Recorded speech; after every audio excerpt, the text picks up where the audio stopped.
สบายดีพี่ๆเพื่อนๆทุกท่านทุกบ้านมื้อนี้คำลาก็จะเก็บภาพบรรยากาศในมือขึ้นปีใหม่หรือว่าวันสงกรานต์เนาะก็คือประเพณีการข้อลาข้อพรส้มมาลาโทษผู้ใหญ่พิธีนี้คำลาก็มาบ้านที่พี่ชายคนโตพี่น้องเอ้ยไอ้น้องรวมญาติพี่น้องเอ้ยปีใหม่เนาะรวมพี่รวมน้องรวมลูกรวมหล้านก็ได้มาส้มมาลาโทษพี่ชายคนโตแล้วก็มาเป็นตามลำดับได้พี่น้องจะมีพี่ชายคนโตพี่ชายคนกลางแล้วก็พี่สาวแล้วก็พี่ชายคนเล็กเนาะคำลาเป็นคนสุดท้องได้พี่น้องก็ต้องได้ปฏิบัติตามเคารพธรรมเนียมหรือว่าฮิตของประเพณีที่บรรพบุรุษหรือว่าอีพ่ออีแม่พาเฮาเฮ็ดมาตั้งแต่ตอนคำลาจำความใดพุ่นแหละพี่น้องประเพณีแบบนี้คำลาเสือว่าหลายบ้านก็อาจจะเฮ็ดแตกต่างกันไปเนาะก็จะได้เกี่ยมบันดอกไม้ทูบเทียนแล้วก็ถ้ามีเงินไขก็เอาเงินใส่เนาะพี่น้องเอ้ยอันอาจจะน้อยจะหลายก็ขึ้นตามกำลังของแต่ละคนพี่น้องถ้าบ่มีเงินเฮาก็มีดอกไม้ทูบเทียนก็ถือว่าเป็นความศรัทธาแล้วก็เป็นความเพิ่นมาจังได้ก็เป็นความโอ้ยเนาะคำลาก็บ่สร้างอีกเปรียบเปรยพี่น้องเอ้ยดอกไม้ทูบเทียนกระแทนทุกสิ่งทุกอย่างในใจเฮาถ้าเฮาตั้งใจเฮ็ดแล้วมันก็จะออกมาดีขนาดเนาะพี่น้องเนาะอันนี้ก็ถือว่าเป็นมื้อนึงที่มีความสำคัญอยู่ในวงตระกูลหรือว่าญาติพี่น้องของคำลาเนาะก็จะได้ร่วมญาติทางพี่ชายพี่สาวแล้วก็ลูกหลานแต่ละคนเนาะอยู่แต่ละบ้านแต่ละเมืองค่ะผู้ได้มีเงินไขก็จะได้มาพบมาเจอกันประมาณนี้ได้พี่น้องเอ้ยคำลาก็เกี่ยมไปเลยเนาะทำดอกไม้พี่สาว2 คนพี่ชาย3 คนก็มี5 วันเลยที่คำลาทำไปนะพี่น้องอันนี้ก็เป็นการปฏิบัติบ่ให้ละหิดมองบ่ได้ละของเศร้าเนาะเป็นบ่าฮิต12ของ14ฮิต2ของเกี่ยงพี่น้องที่อีพ่ออีแม่ผู้เฒ่าผู้แก่พาเฮ็ดพาสร้างคำลาก็มาปฏิบัติให้แล้วเนาะแต่ว่าคลิปนี้ก็อ่ามีความเป็นกันเองแล้วก็มีความอบอุ่นแอบแฝงไปด้วยความอบอุ่นนะพี่น้องจะบ่ได้เตรียมจะบ่ได้กะบ่ได้เกี่ยมจังไดพี่น้องก็เป็นบรรยากาศแบบบ้านๆแบบความรักความแพงแบบแบบน้องนี่แหละเนาะพี่น้องเอ้ยอันนี้แหละเพิ่นว่าเนาะไส้ใหญ่ของครอบครัวหั่นนะพี่น้องเอ้ยเพิ่นว่าจังได๋ก็เลือดมันก็ยอมเข้มกว่าน้ำเนาะพี่น้องถึงแม้ว่าบางครั้งบางคราวอ้ายน้องอาจจะมีการผิดข้องตองเที่ยงหรือว่าอาจจะมีการทะเลาะบ่เข้าใจกันเป็นบางเรื่องเนาะบางจังหวะบางอย่างพี่น้องแต่ว่าสิ่งหนึ่งที่เสื่อมความฮักความแพงหรือว่าความสามัคคีในในความรู้สึกว่าพอเดียวแม่เดียวเนาะก็จะได้มารวมกันในมือขึ้นปีใหม่นี่แหละพี่น้องก็คือพี่น้องได้เบิ่งได้ชมและอาจจะมีหัวพันกันแดอันมายุ่งมายังกับประมาณนี้แหละเพราะว่ามันเป็นแบบครอบครัวเด้พี่น้องก็บ่ได้จัดซากบ่ได้อันเกี่ยมหยังใดพี่น้องคำลาก็เลยว่าบ่ได้เกี่ยมบ่ได้จัดหยังใดเพราะว่าคลิปตอนนี้เป็นคลิปตอนที่คำลายังบ่ทันได้ทำซ่องพี่น้อง แต่ว่าคำลาก็เก็บภาพมาไว้ให้นะถ่ายวิดีโอไว้โอ้ยพอดีว่ามาคนเบิ่งโทรศัพท์คืนแล้วมาเฮียนพอดีเอามาเฮ็ดเป็นคลิปมาฝากมาตอนให้พี่น้องได้เบิ่งได้ชมเนาะแล้วก็จะมีคำลาคนสุดท้องนี่คำลาจะส้มมาอายกับเอื้อยหั่นสำเร็จแล้วก็หลังจากนั้นก็คนถัดมาก็จะไปส้มมาพี่ชายคนโตหมดเนาะแล้วหลังจากนั้นก็เรียงตามลำดับมาได้พี่น้องแล้วคำลาก็อันพี่ชายของคำลาก็ยังเยยคำลาเองว่าโอ้ยคำลานี่บ่ได้ตั้งเลยเพราะว่าได้ส้มมาแต่พี่สาวกับพี่ชายเนาะแต่ว่าก็บ่เป็นหยังเพิ่นว่าการที่เฮาเป็นน้องสาวคนเล็กเนาะคนสุดท้องนะพี่น้องอย่างน้อยก็รู้สึกว่าอบอุ่นแล้วก็เต็มใจให้นะพี่น้องแม้ว่าเฮาจะได้บ่ได้ตั้งกะยาเนาะพี่น้องเนาะเฮาได้ส้มมาพี่ๆแล้วก็ขอพรพี่ๆเพิ่นเนาะแล้วก็รู้สึกว่า อบอุ่นจิตใจนั่นแหละแบบนี้แหละคำลาจึงว่าอุ่นไอหลักเนาะบ้านอุ่นไอหลักระหว่างครอบครัวพี่น้องลูกหลานเนาะพี่น้องได้มาพบมาเจอกันแบบนี้ก็ถือว่ามีความสุขละใดพี่น้องแม้ว่าบางคนก็อาจจะอยู่ไกลเนาะบางคนก็อยู่ไกลแต่ว่าก็บ่ได้ไปห้ากันแบบนี้ได้พี่น้องกันอยู่ในวันสำคัญของ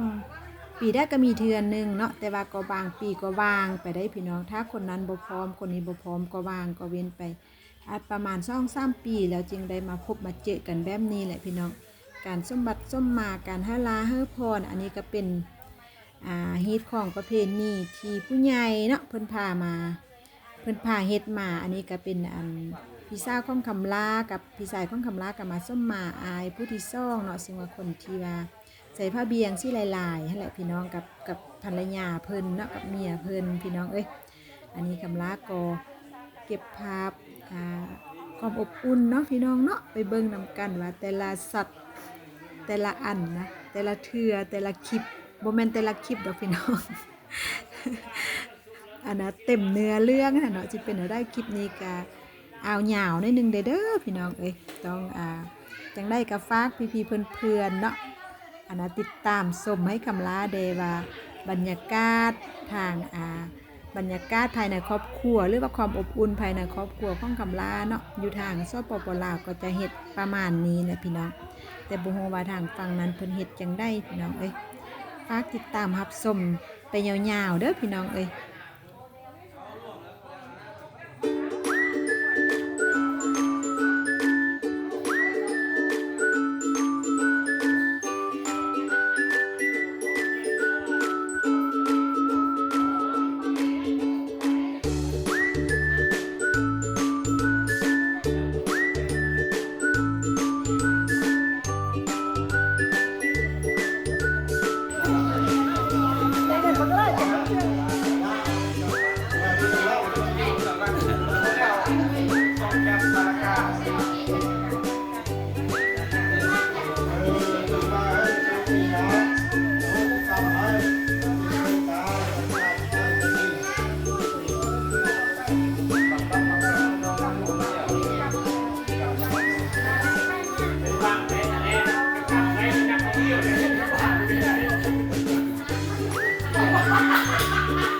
2-3 รอบไปแล้ว เอามาครับ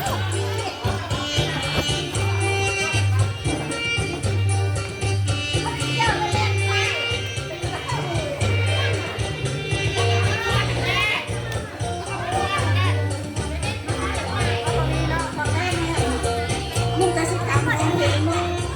ก็เพื่อ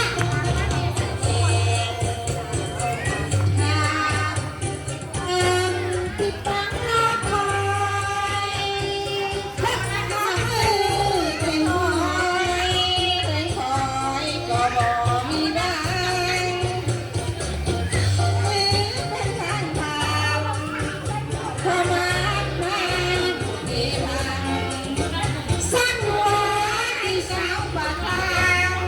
ยืน